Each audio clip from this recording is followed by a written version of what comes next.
welcome to the BoshNRoll channel. If you want to support my daily Eternal Magic offerings while getting amazing perks like the BoshNRoll Discord community, have me play your deck on the channel, or listen sideboard guides before tournaments, check out the Patreon or YouTube membership program. This channel is possible because of these amazing sponsors. Check them out, all their links are in the video description. As always, thanks for being here. Let's go play some Magic. Welcome back to the BoshNRoll channel. Today I'm playing Vintage. I had a dealer's choice from Patreon subscriber Edison, and for a variety of reasons, I've chosen to play Lurrus Paradoxical Outcome in Vintage featuring Stock Up. Stock Up is the first reason I want to play this deck. I know Justin Gennari has been going in on this, but he'll look for any reason to play Paradoxical Outcome. I say that endearingly. Max Dorshin, the reigning US Eternal Weekend Vintage champ, has been playing this list to quite a lot of success. He went triple trophy, 15-0 into a top 16 in a challenge recently. Those are powerful results. Stock Up is being discussed in all the Eternal formats. It's very good at converting mana into relevant cards, which is something that decks like PO historically might struggle with. First of all, apologies for the display here. There are so many one-ofs in this deck. These are as small as they go, and I had to make the sideboard, like, practical joke small to fit the deck on the screen. But that said, these first entire two rows, these are lands and Black Lotus. These are Moxen, Mana Vault, Soul Ring, and then Key and Top. So basically, the first two rows of this massive deck spread are all mana.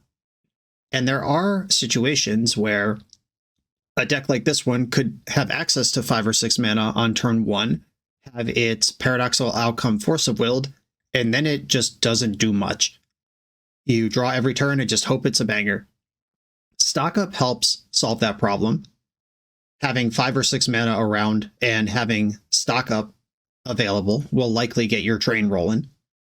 Lurrus helps solve that problem, one of the best mana sinks there's ever been in Magic. You'll 6 mana, grab it from the sideboard, put it into play, and then question mark profit. Newly emerging vintage staple, Thundertrap Trainer. This has been showing up a lot lately. 2 mana, 1/2. When this enters, look at the top 4 cards of your library. You may reveal a non-creature non-land from among it, put it into your hand, put the rest on the bottom in a random order. And it has Offspring 4, which means you can pay the Offspring cost. If you do, you also get a 1/1 copy of this creature when it resolves, which means you get to dig another 4 cards deep for another non-creature non-land. This is a great way to spend 2 or 6 mana. It works with Lurrus. It works with PO. This is an exciting development. I haven't played with this card in this format yet. I'm also a big fan of PO. I have won and top-8'd Eternal Weekend with Paradoxical Outcome 3 times. It's a deck that if it's working, I'm interested. I want to know. And finally, I just recently upgraded my MTGO Power 9 to the Alpha borders, and feels good. I just really wanted to play Vintage, and this is a great excuse to take these new cards out on the town. Probably nobody cares about this project, but I've been saving up my tickets and treasure chests on Magic Online for about a year now to make this conversion. And these are basically the only really sought-after special cards you can have on Magic Online. They were released once in some sort of very limited fashion, and I think we've been told clearly they can't do it again. So these are kind of like the reserve list versions of the most iconic cards in Magic, and I'm excited that they're now in my collection, and I'm looking forward to playing with them. All of that said, let's do it. This is Lurrus PO. The 9th installment of the NYSE Vintage Open Series is coming. This 15 proxy vintage tournament with Power 9 prizes takes place on Saturday, June 14th, 2025 in Long Island, New York, and has a $500 entry fee. That's a hefty entry, but the guaranteed prizes for top 8 are unlimited Black Lotus, Ancestral Recall, Time Walk, and all 5 Moxen. The NYSE Open 8 went well for me last year. Someone better come stop me from getting another Lotus. Will it be you? I'll be at the NYSE Open 9 on June 14th, and I hope to see you there. Register on melee.gg or use the link in the video description. I'm on the draw in round 1. My opponent has not revealed a Lurrus, and I immediately have one of these hands that makes Stock Up look like $1 million, and I'm going to keep this. Hope I don't get Chalice on 0 to Trinisphere or some shit, but if I get to play my cards, I really like my hand. My opponent said, "Hello, YouTube. Everyone say hi to Toxic123. Toxic confirmed. They kept 7 and have Bazaar Baghdad, living up to the name. The good news is, I am likely to be able to play some of my cards this game. I might die on turn 2. Probably not going to die right now. They might have 3 forces in their hand and completely obliterate my strategy. But, all that said, I will probably get to cast Stock Up. So they are going to have 1 Chalice of the Void in this deck. I just hope they don't have that too. We've got a hollow one. Another hollow one. Just show me the Chalice of the Void. Why wait? Okay. Well, that was a good opening hand. But my opening hand is good too. A Mox Sapphire. And I just found more mana. This is exactly the situation I was describing when I talked about decks that can have lots of mana and need to convert those mana into cards. I could stock up twice this turn. A Force of Will doesn't matter. If I take this Pearl and Swords to Plowshares, I could take some pressure off. All right, Pearl and Plow are what I'm taking here. And I'm going to stock up again off of a land. They appear to be actual dredge, so I'm not going to fetch my basic. What colors matter here? Black is just Demonic Tutor, white is just Lavinia and the Plow that's already in my hand. This is almost a mono blue deck. It just has tiny splashes here and there. I guess I'll take Tundra. For now, I already have Pearl. I don't have access to black, but I have Scalding Tarn. If this Demonic Tutor shows up, I'll adjust. Okay. Second stock up. Mox Opal, Paradoxical Outcome, Black Lotus. So I could go Black Lotus, Mox Pearl, PO for 4. Yeah, I'm doing that. Black Lotus, Paradoxical Outcome. I'm just going to send this into the universe and hope it works. The spells have all worked so far. Blue, blue, blue, colorless, PO. Moment of truth. Oh my god, it worked. I have another PO. Well, we're going around the world, folks. Opponent F6'd at this point. Nothing left to lie about. Sensei's top. Now we do the top trick, where we draw a card, hold priority, pick it up in response. That ends up in an extra card. Leave a white floating. Draw a card. I don't think they're going to get a turn. Yeah, now I have Vault Key. Well, nice. Vintage Magic, kids. To make sure I don't die to my own Mana Crypt, but I'm not going to, because I have another PO. Yeah, I can afford to put Mana Crypt into play. Ba-da-da-da-da-da. Vintage. That's the game. Okay. Well, my opponent kept a 7 with Bazaar double hollow at start, but had 0 interaction of any kind. Stock up, stock up. Who knew? Just look at my entire deck on turn 1. Tabernacle, Nile Spellbomb, Pithing Needle, Soul Guide Lanterns, all coming in. Swords of Plowshares is the backup plan. I'm not going to bring those in, probably. Lavinia turns off all spells in their deck. They don't need spells to win, but it does do that. Mental Misstep can counter Noxious Revival, but I'm not a Wasteland deck, so what am I doing with that? Portable Hole could remove Chalice of the Void, if they have that. That's the one thing I care about. I think I am going to cut the 4th Plow as well. That's not my game. If I'm Lurrus control, like Esper Lurrus control, I do like the Plows, at least some number, because you're playing a longer game, but as we saw that game, that's just not what this matchup's going to be about at all. The Merchant Scroll can be a little slow. The second Mox Opal can be a little clunky. I think if I had 3 Opals, I'd cut one, but at 2, I like the number we have. Top can be a little slow, but this is another classic example of turning mana into card selection, if not card advantage. Yeah, Flusterstorm and Force of Negation matter enough, because like we saw that game, if my opponent just had Force in their 3-card hand when that first PO went on the stack, they would have been in great shape. I think it might be a Thunder Trap Trainer that gets the boot, because Scroll can find PO, and that turns mana into cards very quickly. Alright, I'll do it like this. Probably could have cut my basic island to make room. That's an option. This hand is mid. A lot of interaction, but doesn't go anywhere. Opponent Snapcap 7 again. Toxic. I am going to mulligan this. I do have the Manifold Key, but nah, I'm going to send it away. Ancestral Recall, I like. Alright, I'll chop it up with this one and bottom one of the Lorians. I still have a Lorien to pitch if I need to force. This Mox Opal's not quite on, but I have a lot of ways to make that change. Bazaar, of course. Looking at 8 cards again on turn 1. That's fine. It worked out for me last game. Thug, Icarid discarded. Grief. Well, that sucks. Well, I can't force a negation that one, and I'm about to lose my Ancestral Recall. This is what they were missing last game, the one piece of interaction. They had a mountain of threats, handful of cards, okay, Tundra, Mana Vault, Mox Opal. I'm just playing the mana out here.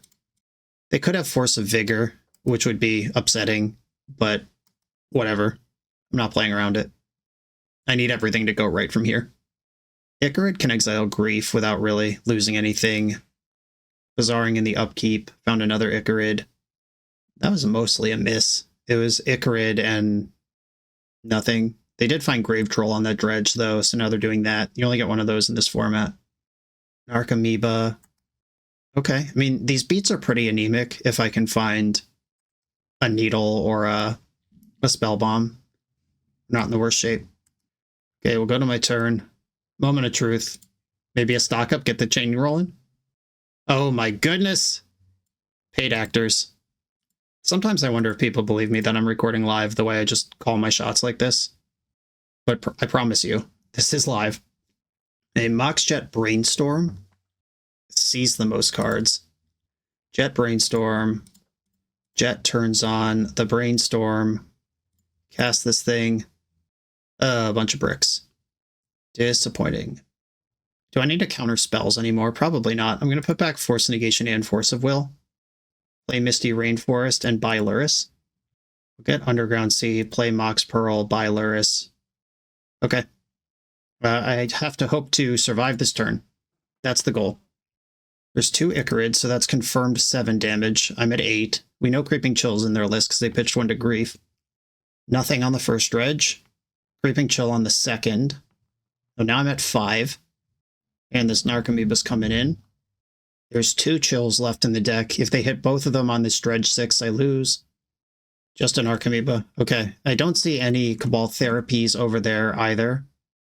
Oh, I'm just going to take my beats and then go to my turn.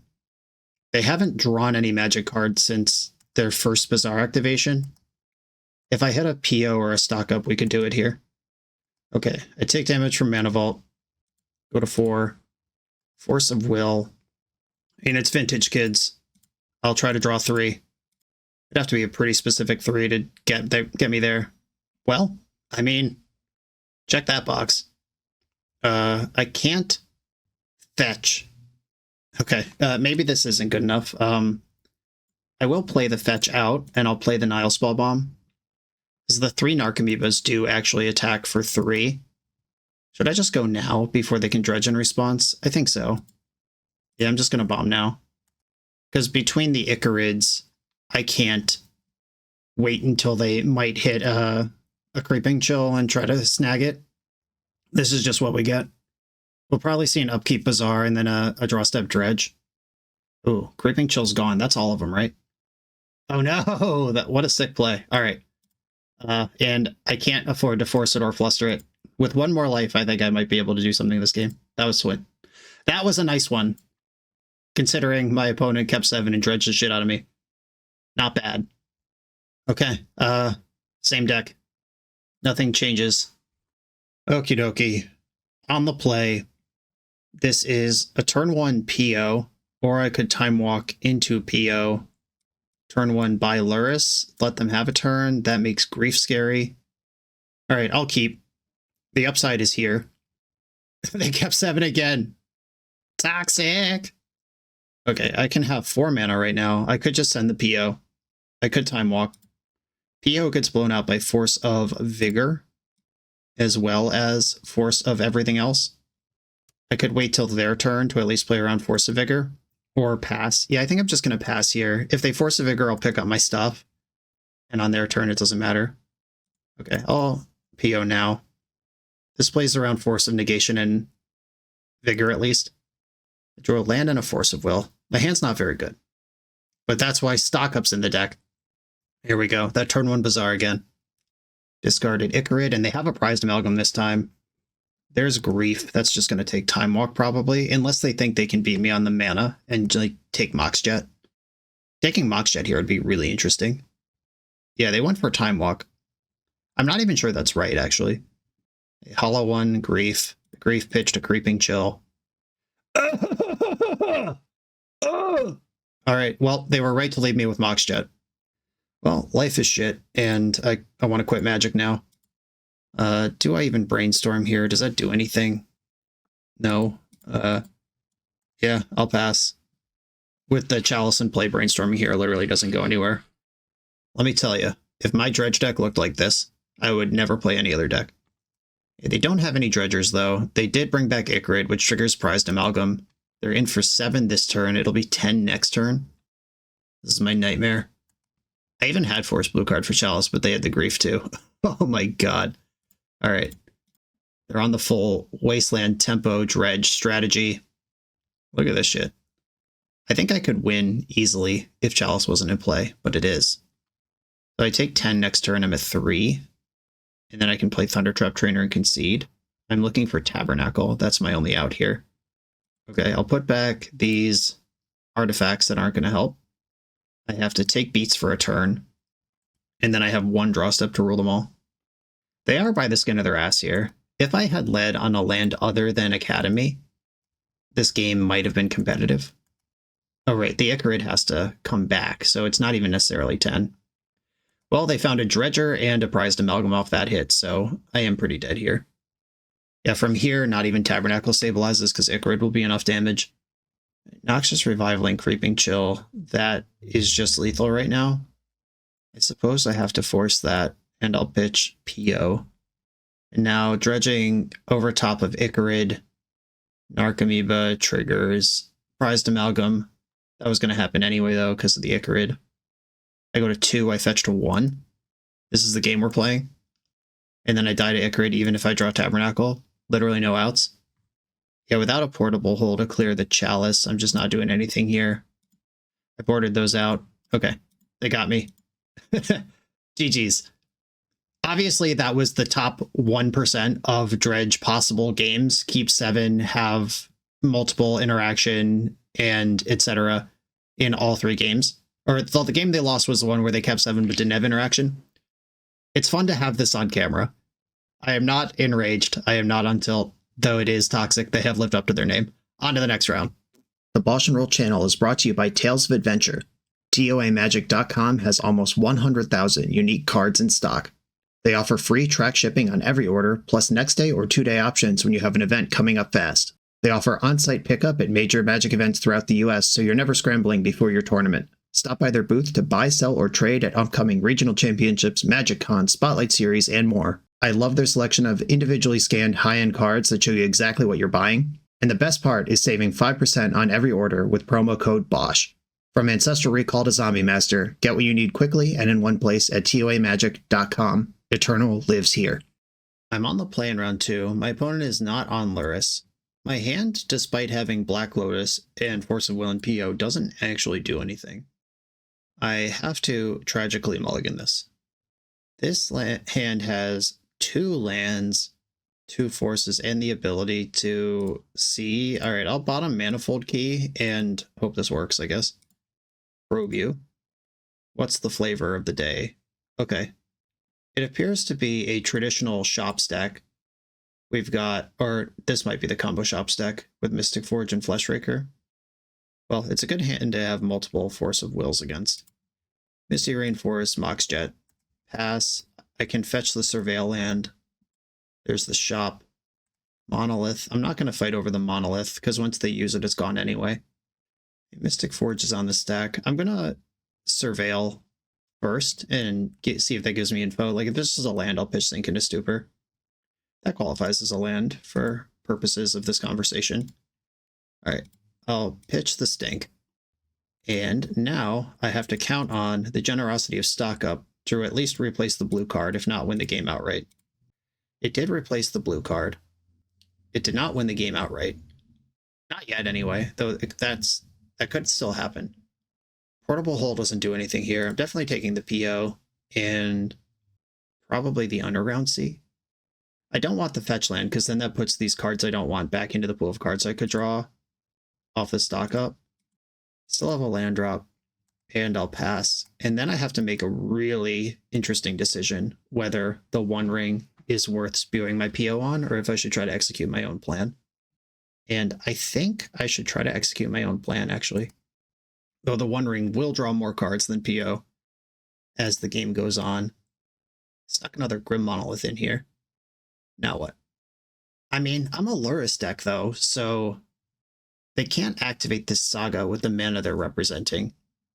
I hope they just, like, play Glaring Fleshraker or Nettlecyst or some shit I don't care about right here. Of course. Yeah, they made the correct play. I just hoped they wouldn't. Okay, so me drawing 2 cards, or them not having any cards. Alright, I am going to force this. I'm not sure if it's right. I think if I'm not a Lurrus deck, I don't force this. But I am a Lurrus deck. Let's see how it goes. Lost my flip. Scalding Tarn. Buy Lurrus. Cast Lurrus. And I have no Lurrusable permanents in my graveyard. Just a 3-3 or 3-2 that will be smaller than their anything they play here.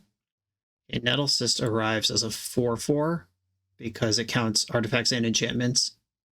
Ugh, even had the bonus artifact. That's okay. The Saga's going to run its course without making constructs. I like that. Wow, they flipped with top immediately. That's aggressive. Hit a workshop, though. That's pretty good. They didn't know that was there, right? They haven't sculpted at all? I don't think so.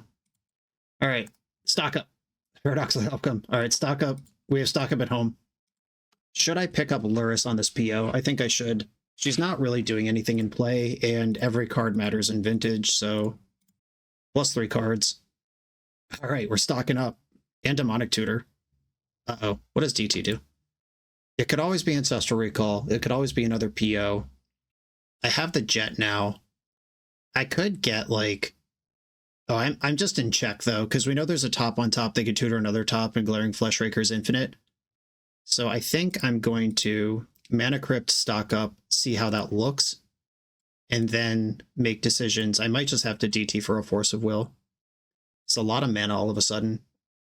Okay, Opal Soul Ring gets me another stock up. All right, I'm going to try to get there. I'm going to trust in the vintage nature of my deck. Mox Opal, Mox Jet. Jet casts Soul Ring. These things cast stock up. Okay, this is my opportunity to decide if I'm going to be a hero or not. They can't actually cast this Glaring Fleshraker, is the twist. Like, I could just Demonic Tutor for Swords to Plowshares past the turn. Oh, they could get Vexing Bauble, though, which makes PO really bad. I think I still have my land drop. It's turn 4. Yeah, them not being able to cast the Fleshraker is really interesting. They could get a key, but then they need a mana to jumpstart the key. I've decided not to be a coward. I'm going to stock up and try to win. Found the Swords to Plowshares anyway, looking like a genius. I'll take Swords to Plowshares, and Merchant Scroll can get PO, but PO only matters if they don't get Vexing Bauble. Lavinia doesn't matter at all. Time Walk could be good with Lurrus. Thundertrap Trainer also good with Lurrus. That's a loop. I can get the hooks in. And now since I found the swords naturally, I could DT for... Okay. I'm going to take the scroll, because I can DT for the hole. Put my opponent in the hole. What I hope is that they're not actually able to cast the Glaring Fleshraker. But they have a mana floating, so if they get key, untap Monolith, go for Fleshraker. That's something. Lotus works too. Oh, Karn. Fuck me. Well, now I lose. Surprise! Restricted card. Okay. How do I beat a Karn? And they can just get... Do they even play Lattice in Vintage? I don't know. They usually don't have to, because Karn is already Lattice against most mana bases. But whatever they want here, they can have. Okay, cool. I'm glad I did all the thinking about the face-up thing to lose to fucking Karn. Alright, great. Steel Sabotage. Force of Negation. Hurkyl's Recall. Mental Misstep, Gataxian Probe, Flusterstorm. All stinky cards that don't matter. Vexing Bauble could get them on the play, but I don't really want Vexing Bauble to be part of the game. Lavinia could get them on the play. Probably board that out on the draw. I might board one out anyway. I think my job is to send it here. Okay, let's go. On the play, I have Urza's Saga Time Vault here. This hand can just win the game without casting a spell. I will keep it. It's not perfect, but it's really good. They are incentivized to wasteland me though, and they are going to play those, but if they wasteland the Saga, then they're not wasting the Tundra. If they F around and find out, they'll learn that I have the ability to make constructs, or I could just stock up if I got one turn. This isn't the send I was hoping for, but it is a send. It qualifies. The send department stamped off on it. Saga, Sapphire, Time Vault. Okay, go. You're in check. Probably 5 easy ways, which is Wasteland in the deck to turn this off. We know there's Karn. They could have Null Rod. Sometimes these decks play Null Rod. Mishra's Workshop. Mana Vault. So now they can cast lots of things. They've got a Flesh Raker. Do they have 2 tops as well? Maybe I am supposed to leave in Mental Misstep against this particular build of shops. That would be annoying if true. I have the Plow if I get a turn, but they're back up to 4 mana already. 3 cards left in hand. The One Ring. That card is good, but it's not any of the cards I was particularly terrified of. It is a lot of looks at those cards, though. I am not going to skip my turn. Thundertrap Trainer. Okay. I was thinking about stocking up here, but Thundertrap Trainer sees almost as many cards, provides a blocker, and leaves up Swords to Plowshares. Yeah, I'm going to train here. Get the train rolling. Can I get a Force? I got a Time Walk. Oh, that almost wins the game, 1 mana short. Well, Time Walk doesn't matter anymore. I'll take Mox Pearl. Okay, take Mox Pearl. I'll play Pearl and Tundra. That just means, like, if something goes wrong here, that's slightly better for me, because PO and Stock Up would rather use a Mox Pearl. Like, if they do have Wasteland, I'm still playing the game. If they have Null Rod, I'm not playing the game, and it doesn't matter. And I'm going to plow this Flesh Raker before it generates anything else this turn. My gate right now is mana. Like, if they can't do stuff, I just win. It is on them to either win the game themselves or disrupt me from doing so. Ancient Tomb is not Wasteland. 5 cards left. Sensei's Divining Top is not Wasteland, but it still can't be Wasteland. It could be Null Rod or Karn. Can't be Karn with this mana. Very glad I killed that. Dope. Should have used Pearl to do it, but I am glad I killed that dope. I flipped the top, found something worth digging for. Manifold Key. This is another round with One Ring. Or it could be a burst of mana with Mana Vault. Okay, they're drawing 3 cards, one of them Sensei's Top, 7 cards in hand, 2 real mana, 2 fake mana. Land drop already used, and still have not tapped that land yet. Top's back. Now if they spin top, it taps them out of Null Rod. Okay, they did spin top, 1 real mana, 1 fake mana left. I think the fact they drew 5 cards this turn without tapping the Ancient Tomb until now means that they should have waited until they hit Wasteland. Or at least given themselves the chance to hit Wasteland. Grim Monolith. Now we've converted fake mana into real mana again. Uh-oh. We know there's a top in hand. Are there 2 tops? Black Lotus. That's in. Sapphire. That's in.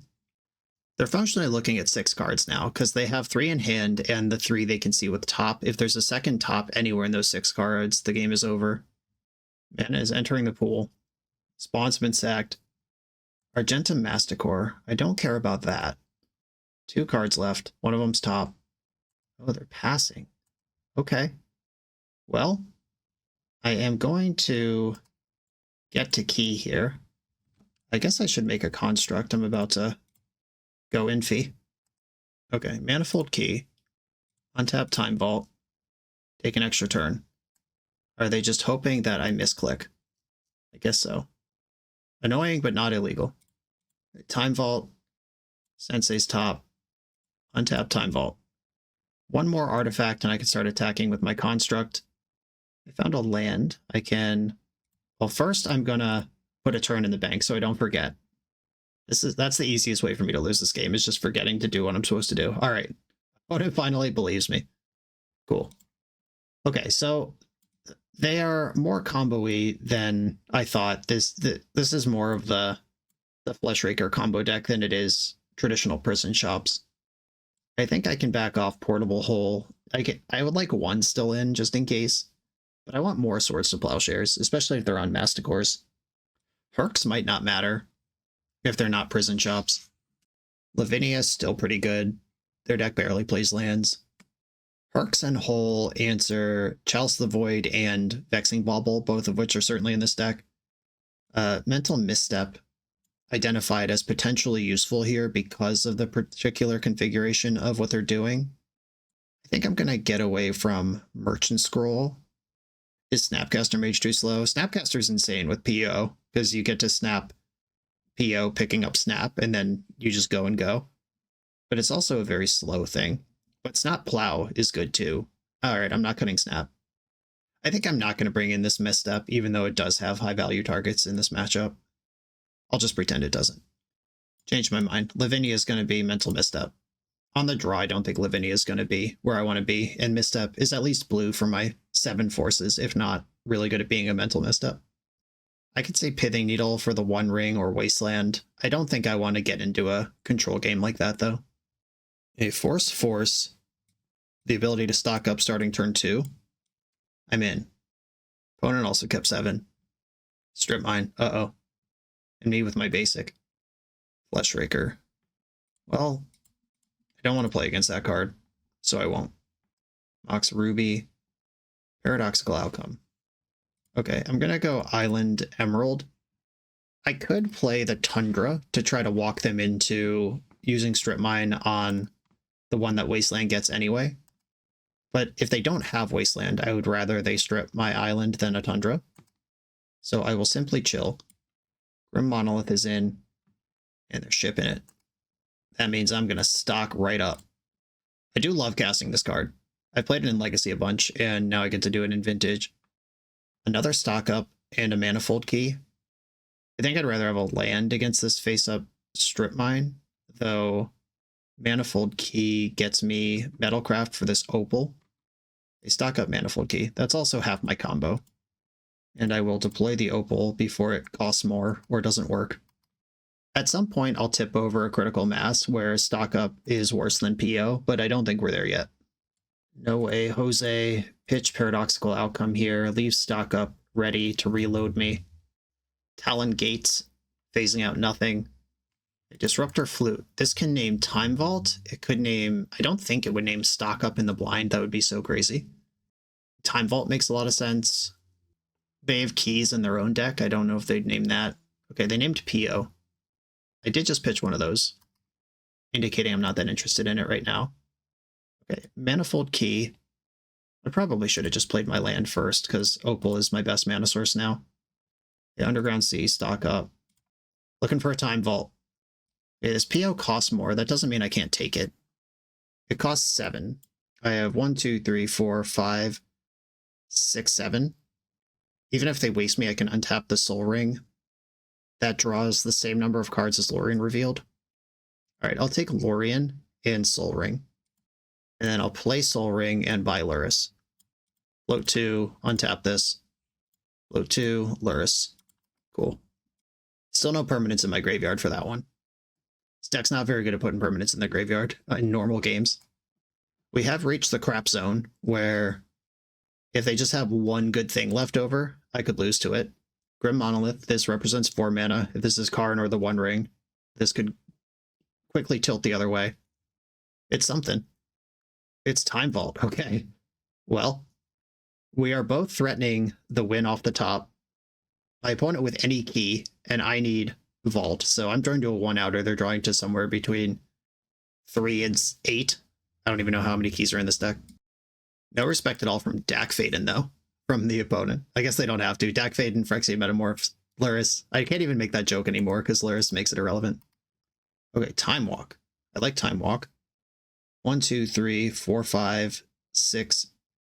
All right, I'm going to do the Manifold Key trick again, just to make sure I can Lorien into Time Walk. And I feel like this is starting to tilt my direction. Oh, yeah. Okay. Demonic Tutor, really good. Famously powerful magic card, Demonic Tutor. All right, I'll Time Walk. And I think I'll just put this Time Vault of theirs in a hole so I don't have to think about it anymore. Let's get rid of that. Steel Sabotage. Demonic Tutor for my own Time Vault. Did I have mana to just do this last turn? I don't even remember. But the game is over. Oh, I had used my key already before the thing. All right, yeah, we're fine. And we did it. Cool. Figuring out based on the cards you see whether they're combo shops or prison shops is really important. That actually did change how I sideboard and how I think about mulligans and stuff. Luckily, unpunished, the double force hand with a turn 5 win got over the finish line, but that was actually a lot scarier than traditional prison shops would have been. On to the next round. This video is sponsored by Moxfield.com, the easiest way to build Magic decks online. Moxfield supports over 30 formats, including Legacy and everything else you'll see on this channel. There's multiple customizations so you can interact with your deck how you want. Views such as text, grid, or stacks, and groupings like type, subtype, color, color identity, even artist. The site offers light mode, dark mode, and so much more. However you want to see your deck, Moxfield can provide it for you. Follow my Moxfield to keep up with the channel and what I'm playing in paper. I'll see you there. I am on the play in round 3 versus Jay Doherty, who I believe is a member of the BoshNRoll Discord community. What's up, Jay Doherty? A Lurrus Mirror. I have Vexing Bauble here and no zeros. I am going to try this. I think what I want to do here is go Tundra, Mana Vault, Bauble, Cycle Lorien Revealed. That just plays around Wasteland better if opponent is on traditional Lurrus or control Lurrus, non-combo Lurrus. Vexing Bauble. So use it or lose it on Force of Will, and they did not use it. Cycle, do I want to turn on black or do I want to lock up white? Swords of Postures is really good against non-combo Lurrus. Yeah, I'll take a Tundra. Just living the blue-white dream out here. Hope my opponent's hand is all 5 Moxen and they top deck Black Lotus. Misty Rainforest, pass. I drew P.O. I do like that eventually. I could just take a cheeky little walk through time here, but I don't want to. I think I would rather hold up Flusterstorm or cycle Vexing Bauble. And then if I'm about to miss a land drop next turn, I can walk, see what I find. And I have the very stupid interaction here. If I get to 4 mana of Paradoxical outcome targeting Vexing Bauble, which means they can't force the outcome as long as Vexing Bauble's in play, then I pick up and can replay Bauble after dumping out my zeros. Okay, opponent with the draw go, playing lands. Ooh, I like stock up a lot. I'm going to walk here. This is the cycling walk. Even worse, the cycle and take 1 walk. Not very good, but it's better than doing nothing on a whole turn. Lavinia, you don't say. Hello, my love. If this resolves, I won't need Vexing Bauble anymore and I can draw a card. Well, it's going to resolve, but if it stays in play, doesn't get plowed. Cycle Lorien Revealed. Volcanic Island. Okay, this is not a full mirror match. This might be the Brian Kelly Jeskai Breach build. Soul Ring. The mean looking Soul Ring. Intense. Got them laser eyes. And bought Lurrus. Okay. That's in your hand now. There's nowhere to hide. Keep ripping Garbo. I could cycle my Bauble now. I think I'd rather go into their turn though with Flusterstorm up. And then I can cycle Bauble in the end step. If I just get into these stock ups, I'm feeling better. Can't even cast Lurrus with what's being represented here. Oh, your own Bauble. Sure. Merchant Scroll. Storm is 2. Probably going to grab Ancestral and fire it immediately, at which point I'll fluster it. There it is. Are we going to have patience around the fluster? Ooh, does this just beat fluster on its own? Looks like it does. Ooh, okay, but we're playing around it. I will draw a card in the end step with Vexing Bauble. My own! Okay, well this just got interesting. Okay, so you have an Ancestral Recall and 1 mana floating. I'm going to Ancestral in response targeting me, and we can have a good time together. You did have a Flusterstorm all along. But now Storm is 3, so nobody's going to get an Ancestral Recall. Alright, Fluster targeting Ancestral. I think nobody getting an Ancestral Recall here favors me. There was enough there that I could have Fluster... Or no, you could have paid for 2 of them. Never mind. I had to go for the Ancestral. Now we enter my draw step. I am tapped out. Opponent is not representing Lurrus mana. I am bleeding out slowly to my mana vault. Oh my goodness. Land achieved. And no permanents in the graveyard for Lurrus. If they have a PO or stock up to start the chain here, I could be in trouble. They are well above Lavinia. Okay, here's Lurrus. She's in there. Okay, I'm going to respond to this with a plow. I think there's 3 Tundras in the deck. I hope there are. It would be embarrassing if there's not. Okay, we did it. Okay, plow Lurrus before they get priority back to draw a card. Cool. All right. Now I'm free of Bauble. My opponent is still under Lavinia. My next man is a big one. Force of Will. Okay. Stock right up here. Urza Saga, Snapcaster Mage. I could genuinely see arguments for every card in this hand. I could just take the 2 Moxen and go for the biggest POs starting next turn. Snap Time Walk's pretty powerful. Urza Saga is half of my combo and lets me untap my Mana Vault on the super slow. I think I want Saga and Snapcaster here. And every time I cast that card, I'm just like, my brain, every neuron fires. I haven't even reached for Lurrus yet. That is live. Opponent has spent their Nas and I have not. 5 in the pool. This is probably a Lorien revealed. It is. I don't really want Lorien to be revealed here. Seal of Cleansing. I think that's fine. I'm going to take out Urza Saga. That's mostly whatever. Just going to snap Ancestral. Gitaxian Probe. A Snapcaster, target Ancestral Recall. Ancestral myself. Gas in the tank. Is it worth 2 life to probe them? I still have a land drop. Yeah, alright. I'm not dying that fast to Mana Vault. Okay. Lavinia doing the work over there. The Vexing Bauble into Lavinia Bridge has him to Tarak to my opponent so far this game.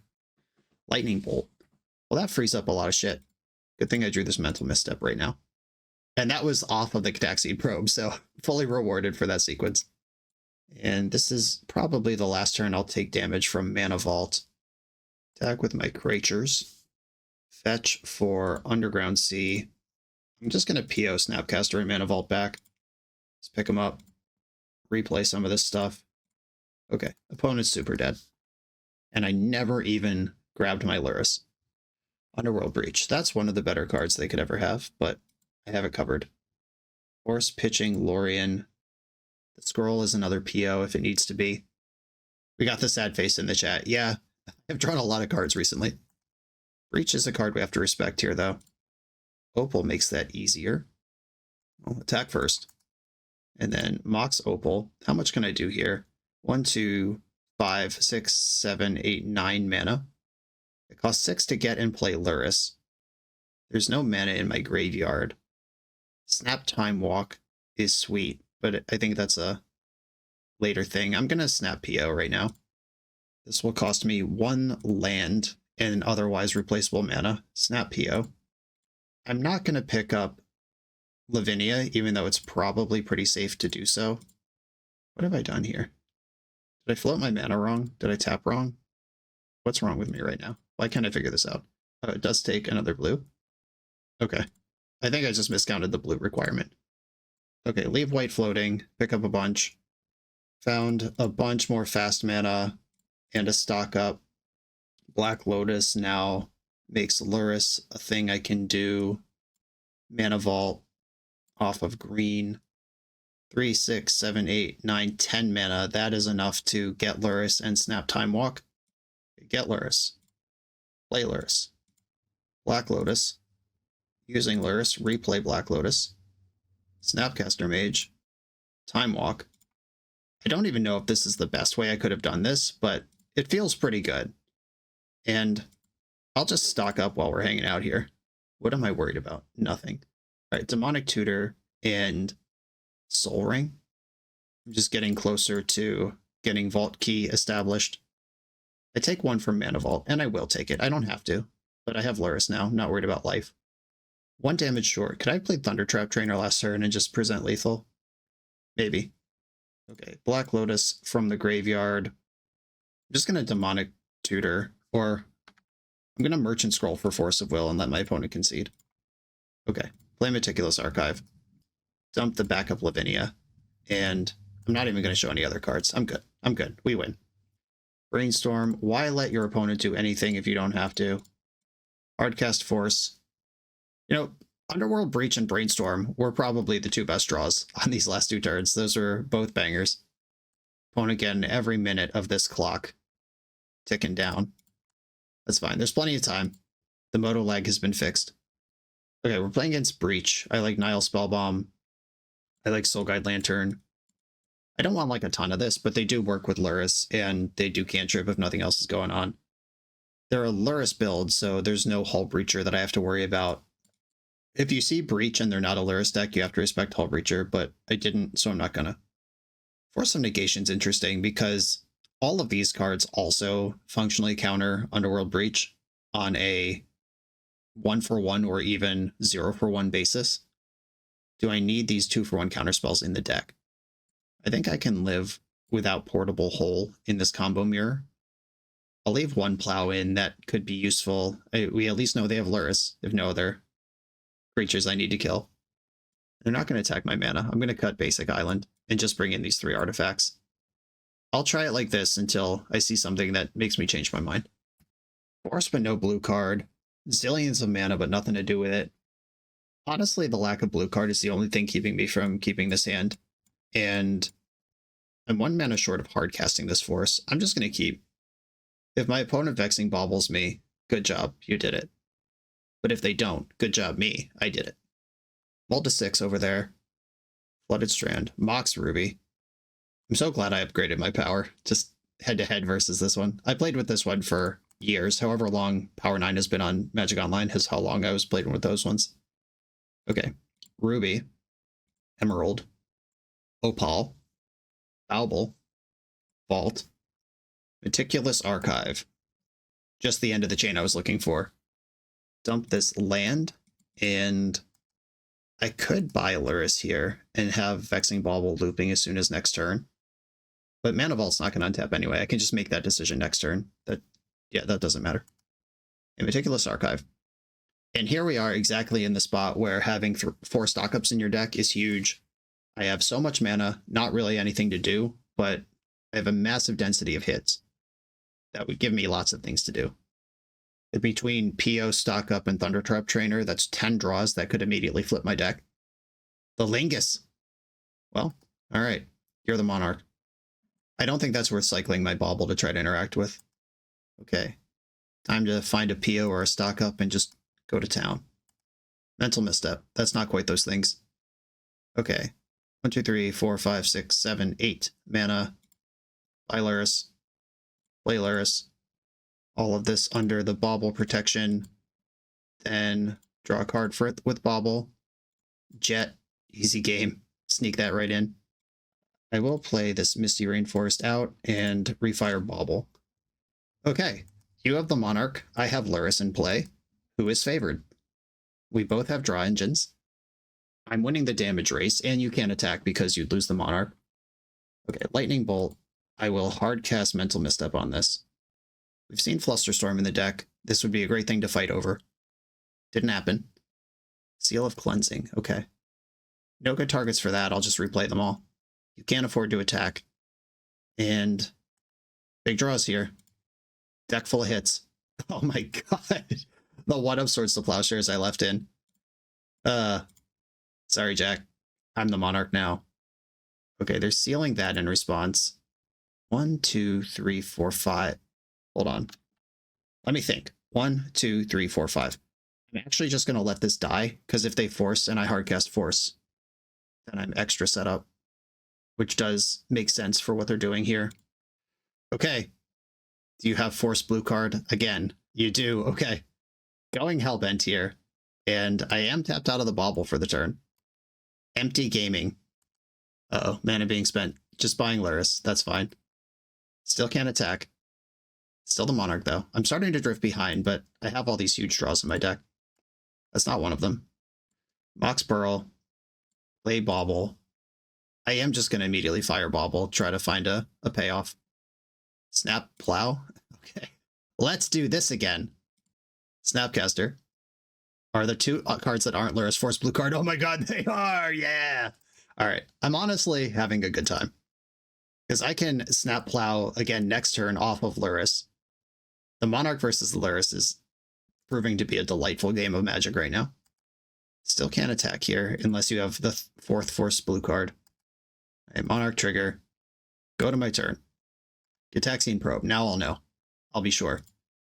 Probe you. I'll take the damage. Show me the force blue card. Oh god, Brain Freeze, Underworld Breach. That might be worse. Well, now what? Okay. So Snap Plow clears the Lurrus. Vexing Bauble stops nothing because they have Lurrus Seal of Cleansing going. They don't actually have a Lotus or Petal available right now. I think Snap Plowing their Lurrus is worth doing. They Snapcaster out of the graveyard. Target Plow. Plow the Lurrus. And I'm just going to pass, and I'm going to hold my land. Make them think about cards I might have. So they need a 4th mana before they can even freeze Breach. And that 4th mana has to be, or the Breach has to hit Black Lotus before it's actually a win. All right, we've made it to my turn. An interactive card. That's good news for me. Bad news for my opponent. Okay, I can chuck Lurrus away to get the Monarch. I think that's worth doing. I'm going to play Vexing Bauble first. And I will attack with both creatures. If they have Swords to Plowshares, I'm blown out here. Red Blast. Okay, that one's not good enough. Sink into Stupor. They can't replay it right now. That's why it had to be Swords to Plowshares. Blue, blue. What are my colorless cards? Red. Blue, blue, red. Bounce this. Well, I know they have Red Blast, but now I'm the Monarch. I'll take it. I'll play Tundra. Draw for Monarch. Demonic Tutor. Almost ready to win this game if I don't lose right now. Brainstorm. Changing all the information I worked so hard for. Lotus and Lotus Petal don't work until they clear the Vexing Bauble. I'm not that worried about getting Brain Freezed. Land. Savine's Wreck targeting Seal of Cleansing. Okay. That can take out the Vexing Bauble next turn. Or Vault Key if I get it set up. They did tap out though, and I drew the Paradoxical outcome that I was going to tutor for. I think we're out of here. Okay, 1, 2, 3, 4, 5. Should I attack first? Yeah. It's the same thing, except I do 2 damage. I don't have any haste creatures in the deck. Okay. Let's do this full on the house, mana positive, Paradoxical outcome, leaving black, white in the pool. Or black in the pool? White in the pool. White in the pool. Okay, they had enough. Cool. That was a really good back and forth game. We both had our Lurrus down. I got a lot more out of mine than my opponent did, and that pretty much decided the match. On to the next one.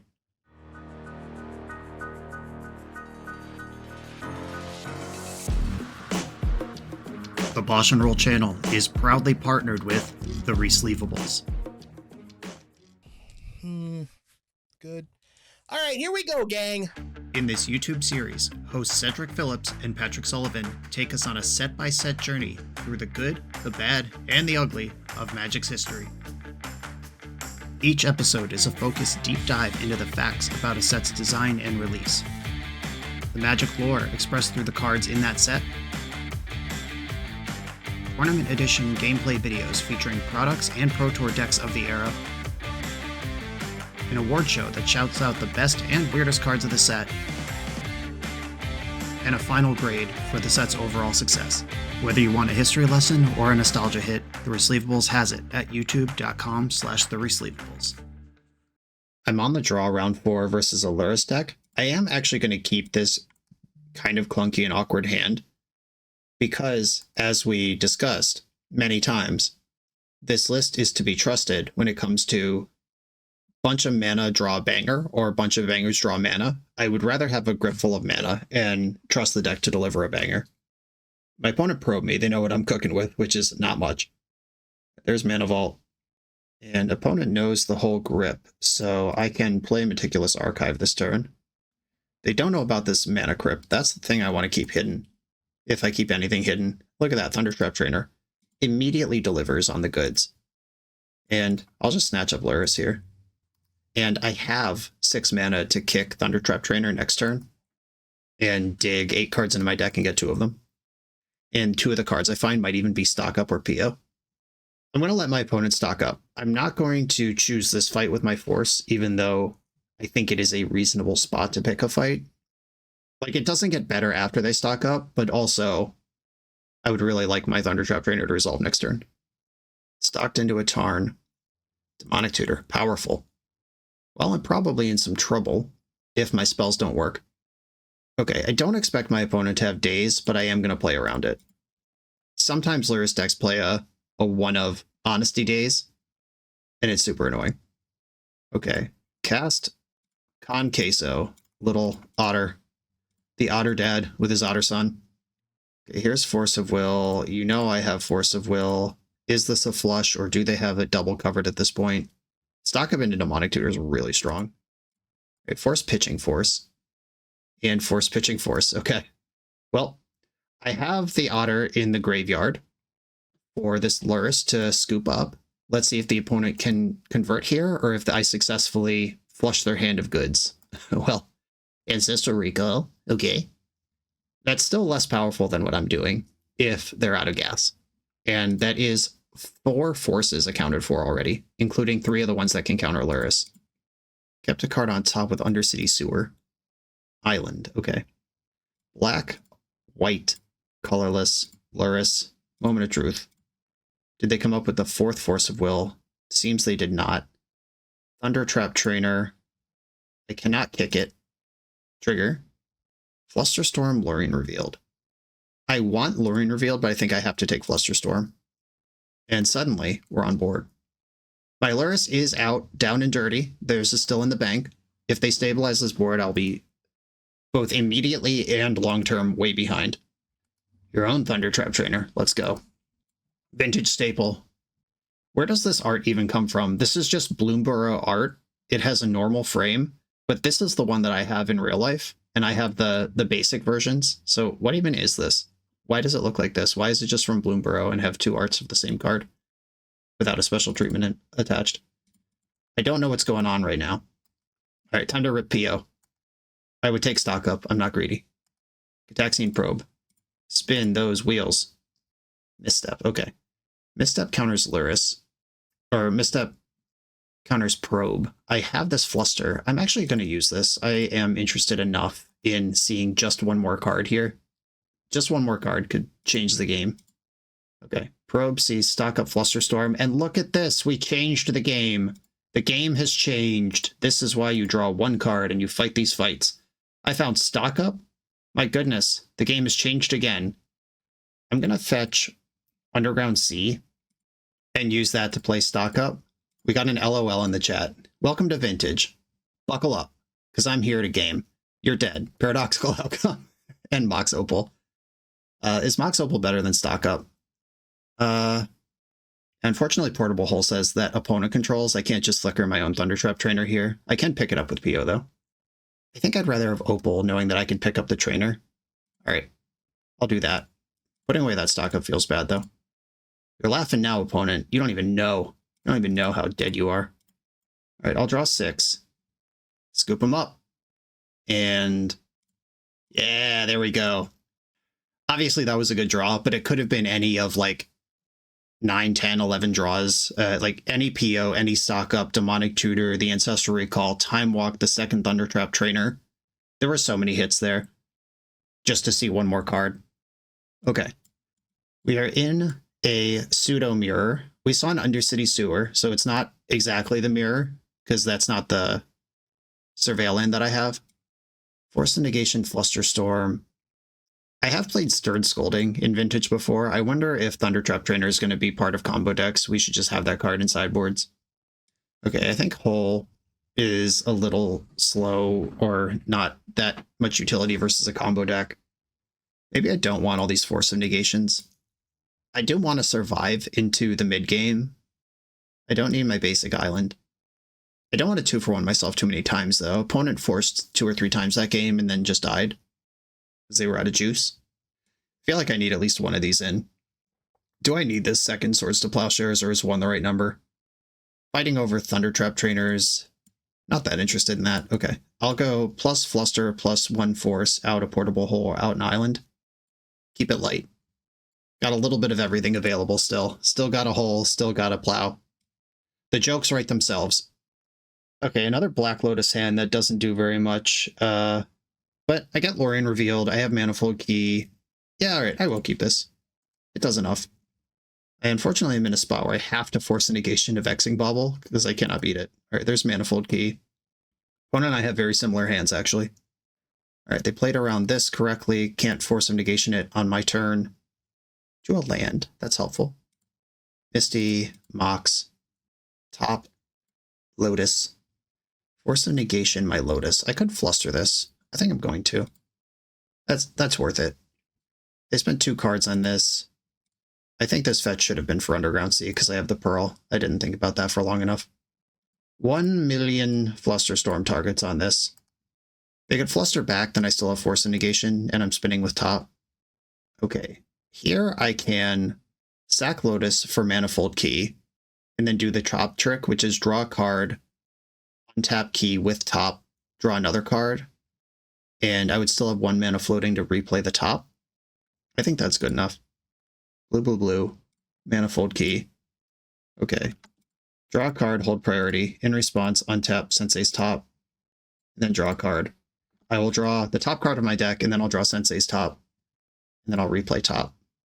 Found a PO. Okay. Scrappy little game going here. We'll see what the follow-up is. I didn't get Flusterstormed on my Flusterstorm. This is good news. Stock up. Do I want to fight this early? I think I do, actually. Force pitching Lorien. This gives this PO a lot of runway. And I have a draw engine going and they don't. Alright, force pitching PO. Wow, they went hellbent to stock up, valuing 2 random cards over Force of Will and Paradoxical Engine. Paradoxical Outcome, not Paradox Engine, that's a different card. That's really interesting. If I had PO in my hand and 3 things to pick up and mana to cast it, I would have accepted stock up as a double discard, just him to Turok. Got force blue card out of my opponent's hand, and then tried to PO on the following turn. We'll see how this works out. I'm not saying it's wrong, but I would not have done that. Yeah, I'm not going to top in my upkeep. I think I would rather do the top trick again. Mox Ruby. I'll get that in the mix. Okay. Draw a card. Use Ruby to untap. So I don't have any red cards in my deck. Draw a card. Stock up and top up. Okay, let's see if their stock up that pitched PO found something better. Could be anything, even a PO. I can still top into Force of Will here if I need to. Turns out I need to. All right, Sensei's top, and I'm dead. Okay. They got Time Vault. Steel Sabotage helps versus raw Time Vault situations. Do I want Swords to Plowshares in my deck at all? I could get another blue card and another interactive card. Is the card advantage in this deck good enough to just play any number of forces to survive the early turns? I think it is. Yeah, maybe I was wrong not to just be maxed out on force. What would I cut? In Merchant Scroll's one of the payoffs, but we're so dense on payoffs now that you don't really need that anymore. Lavinia is really good in the matchup. I don't want to mess with her. I could cut one of the opals, but that makes my stock ups and POs worse. I think I'm going to go minus scroll plus force and be on the full defense mode plan. No colored mana to play the game with. I'm going to mulligan this. This is fine. I'm going to keep this in bottom Portable Hole. Portable Hole is my route to Metalcraft, but I want to do better than that. I bottomed the hole. I'm looking for... not that. That's good eventually, but I'm not there. I want artifacts. I want mana, and especially if it's a mana artifact. Lotus. And they're shipping it. Force of Will, the third. I cycle Lorien. Get Underground Sea. Sea, play Vault. Okay, I'm in there. Soporific Springs. You don't play that if you have another land. Time Walk, go nuts. I think my opponent's also hurting for mana right now, but that means they have a ton of spells in hand, which is worse. An Opal that's not on. I feel you. We both have a one-shot 3-mana effect, 2 lands, and an Opal that's not on right now, but they have 5 cards in hand to my about to be 4. Okay, this buys Lurrus. I could buy and cast Lurrus with Force Backup, but I don't want to do that. I don't think that's the best way to use my mana. Lurrus isn't doing anything here. I don't want to use my counter spells I might need for defense on offense. All right, they've got their Lurrus as well. They actually have something to do with it, though. I have to force, probably going to get completely cooked by any piece of interaction here. Yeah, force me back. Okay, you're going to end up with a Lurrus, which you get Black Lotus back immediately. And I am behind, officially behind. I need an eject button. I need a stock up. I need a PO, an Ancestral. Snap Time Walk here? That's really good. Okay, we're cooked. Yeah, the mulligan versus the not mulligan experience here. They started the game up 2 cards for me. And now they're up thousands of cards. This Black Lotus is 6 mana, not 3, on this board with Lurrus, Emerald, and damage. Momentum Breaker. Okay, so each opponent has to sacrifice a creature or vehicle. Each opponent who can't discards a card. I don't think this card is that good, but it is very good right now. And they missed a speed on their combat by this sequencing. Okay, you win. Cool. Do you think I should LOL in the chat or just accept that this is how Vintage goes sometimes? On to the final round. We're a few rounds into the video. If you're still here and having fun, remember to hit that subscribe button. And if you want to play what I'm playing, use code BOSH for 5% off your order at toamagic.com. Eternal lives here. On the draw, in the final round, another Lurrus Mirror. Now we're playing Vintage. A hand that has 3 ways to start the game with 1 mana, but not the 1 mana to get it started. Gonna have to mulligan this. This is a quick stock up. I will keep this and put probably Tundra to the bottom. It's Tundra or PO. I think it's Tundra. And this is where I just hope they don't have Vexing Bauble. Soporific Springs as your only land. Opal. This is reading like I'm not going to get a turn. Okay. That's kind of scary. Opal. All right. That is extra mana. Crypt. Pearl. Fetch. Tundra. Opal. I could PO for 3, but I think I'd rather stock up. That sees more cards, even though I get fewer of them. Flusterstorm. All right. Yep. Walked right into that. That's fair. Okay. I'll PO next turn. I will not pay for Flusterstorm. I cannot. Okay. Let's see if they have Ascend. Stocking right up. Yeah, if stock up is going to be a common engine that makes the Flusterstorms and the Pyroblasts. Jesus Christ. All right. You win. All right. Yeah, the Flusterstorms and the Pyroblasts a lot better in the metagame. A couple of years ago in Vintage, every blue deck just had main deck Pyroblast in it because you had to win little fights like that.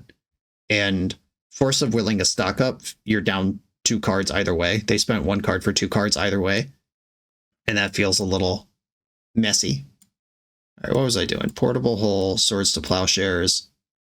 This does leave me with 0 onboard answers to Lurrus. I don't know how much I like that. But on the play, I feel like I just want to be the bully. All right, I'm taking out my white cards. Adding in blue interaction. The last game I died with too much interaction and not enough to do.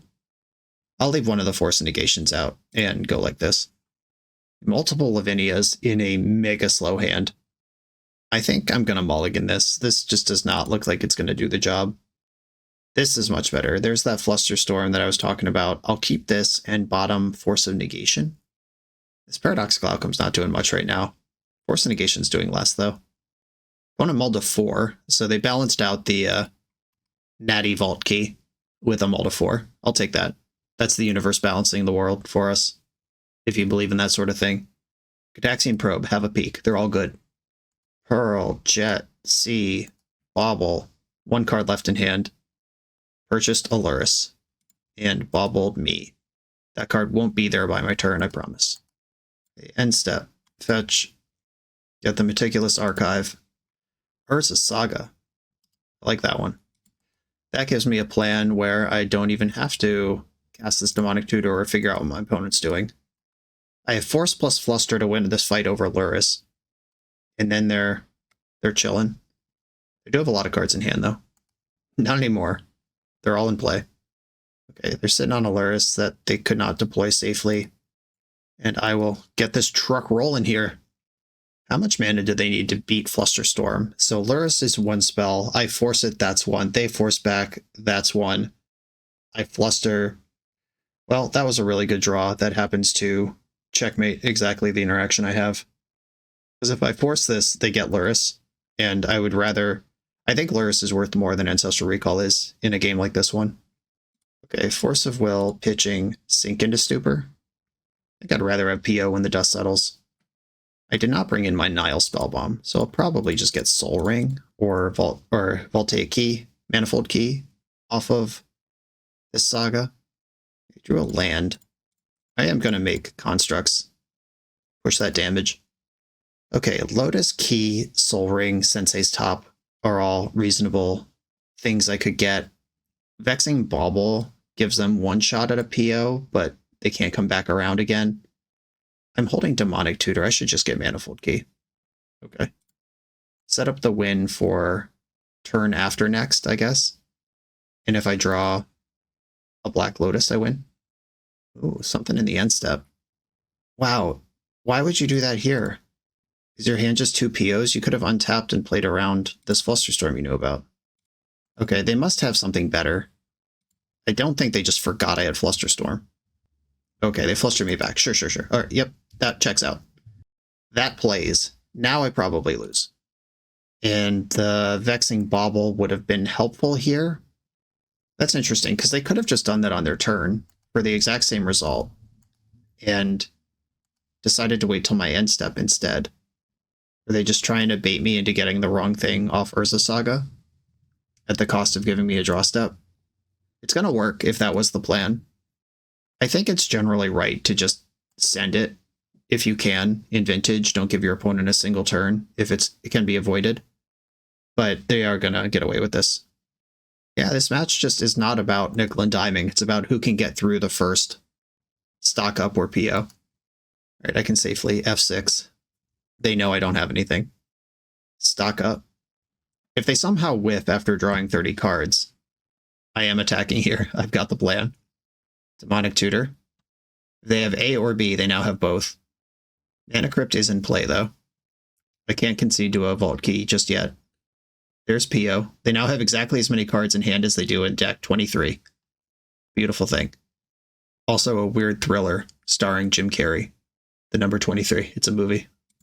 Look it up or don't. There's Time Vault off Trainer. And there's Key, and they did not replay their Mana Crypt. GG. Okay, well, that was definitely some Vintage on both sides. When you sign up for the Vintage format, you are accepting personal responsibility to be okay if some insane bullshit that was never going to be beatable occurs. And the trade-off for accepting that that's going to happen to you is that you get to do it too. I did Vintage many opponents here, had some insane rips, that Gitaxian Probe that found Ancestral Recall, immediately winning the game. This league started with an opponent who kept 7 on Bazaar, Bazaard, played 2 Hollow Ones, then just died without getting another turn. Stock up is definitely the truth here. I'm not sure if this deck is optimally constructed.